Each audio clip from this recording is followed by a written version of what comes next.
কেবা গেল গেলা লেটকা খিচুড়ি আনছে, আমি তো সারাদিন না খাওয়া থাকলে ওই খিচুড়ি খামো না। এল্লাও আমি এই খিচুড়ি খামো না। আসসালামু আলাইকুম, দিস ইজ শাস্তরি আপা, কামের নাই তার কোনো আগামাতা। আমি যখন স্কুলে পড়ছি না, আঙ্গর মা যদি আল্লাহ মধ্যে মধ্যে এই লেটকা খিচুড়ি আন দিছে শোনা, সারাদিন না খাওয়া থাকছি, তাও এই খিচুড়ির দ্বারের কাছে যাই নিংকে। আর মা বাধ্য কি করবো, সারাদিন দেখছে যে না এ তো খাইতে হইছে না, খাইতে হইছে না। পরে নাই ভাত আন দিছে, নাইলে চাষের মাগর থেকে আইনে চারডো ভাত দিছে নি খা। এই মানুষই এখন বড় হচ্ছি আর এই খিচুড়ি ভালোবাসি। মাসকালার ডাল দিয়ে আজকে খিচুড়ি আন দিতেছি। 4 পট চাউল নিছি, ভাতের চাউল, আর 2 পট মাসকালাই নিছি। ময় মশলা বাটা গসা যা কিছু দেওয়ার ব্যাগ কিছু তুলে নিলাম। মুসুরের কালাই ভিজে থুছিলে, আমি একবারে ফুলে বুঝবুঝ হয়ে গেছে গা।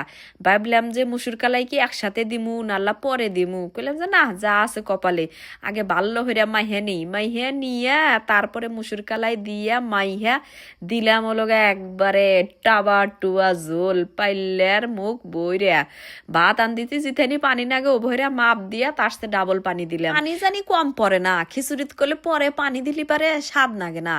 সুন্দর হইরা মাইহা চাইহা তো আন দিলাম সোনা, আইন্দে হইরা কইলাম যে খাওয়ার তো দেরি আছে, তাহলে আল্লাহ আমার ডুবসান দিয়া গোস হয়ে আসি গে। ও মা, গোসায় আসতে আসতে দেখি কি যে খিচুড়ি না চাপ্পা ধরে গেছে গা। পরে গরম পানি হইরে আবার এই যে নাড়াচাড়া দিছি, আর খিচুড়ি কেবা জানি অল্প আল্লাহ অস্বাদ হয়ে গেল গা। একবারে খারাপ হয় নিকে। আবার মনে হারেন যে প্রথমে যে বা স্বাদও ছিল, ও বা স্বাদ আর থাকলো না। তারপরে দিলাম ওলোগা তেলানি, যে দেখি তেলানি দিয়া গোস্ত দিয়া বাগুন ভাজা দিয়া সালাদ দিয়া খামু, স্বাদ আবার নাইকবো না। আমান রসুন দিলাম, পেঁয়াজ দিলাম, কাইলা জিরা দিয়ে ফোড়ন দিছি। এই খিচুড়ি ডাল মুখে বইরে হেই চিনতে হরতেছি। পরে মাথার মধ্যে বুদ্ধি আইলো, ক্যারে বাটি দিয়া নিয়া খালি ঢেলে ঢেলে দিলি তো হইলো। পরে এই যে সুন্দর হইরা তেলানি দিলাম। এখন আপনারাই কন, কাল এই খিচুড়ি দেখে মেলা মানুষ পছন্দ হচ্ছেন, খাইবার চাইছেন। আমি এখন আপনাদের কে ভরে খিলে তাই কনছেন। আর এত সুন্দর হইরা খিচুড়ি আন দিলাম, এই খিচুড়ি আন্দার রেসিপি যদি আপনাদের না দেখাই, আমি আপনাদের হাসতুরি আপা, আমার মনের মধ্যে কেবা ঠেকব না। হাইরে এই খিচুড়ি আন্দার রেসিপি দিলাম, আর এই সালাদটা যে বানাছি গাজর টমেটো শশা দিয়া, তোর চাইতে এই সালাদ দিয়া খিচুড়ি খাইলাম হেডুই বেশি স্বাদ নিগলো। খাইয়া দায়া পেটটো টিনটিনা হইরা মতক্ষণ বসার আর সময় পেলাম না।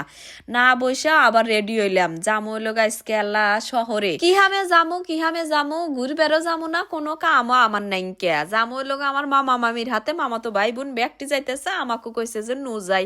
আবার মনে হারেন যে একলা একলা কোনোখানে ঘোরাঘুরি হরি না, ওরা যেম্মিক যাই হেম্মিকি যাই। তো আগর কাম হইলো আগরে বাসা হরতেছে সিরাজগঞ্জ, সেই কামে যাইব। এই যে রেডিমেডি ওসি বেটার কাছে চাবিহান দিয়া কইলাম যে তালি থাকো, বাড়িতে পড়াশোনা হইলো, তোমার পরীক্ষা, তোমাকে নিয়ে যাবো না, আমি একলাই অগর হাতে যায় ঘুরে আসি। বেটা কইতেছে যাচ্ছা যাও, সমস্যা নাই, কিন্তু আসার সময় আমার জন্য বিরিয়ানি অথবা নান রুটি আনা নেকবো বলে। এই হলো গা সলপলের বায়না, বোঝেন তালি। আজকের মতো ভিডিও এই জানলাই, ভালো থাকেন সবাই, টাটা, আল্লাহ হাফেজ।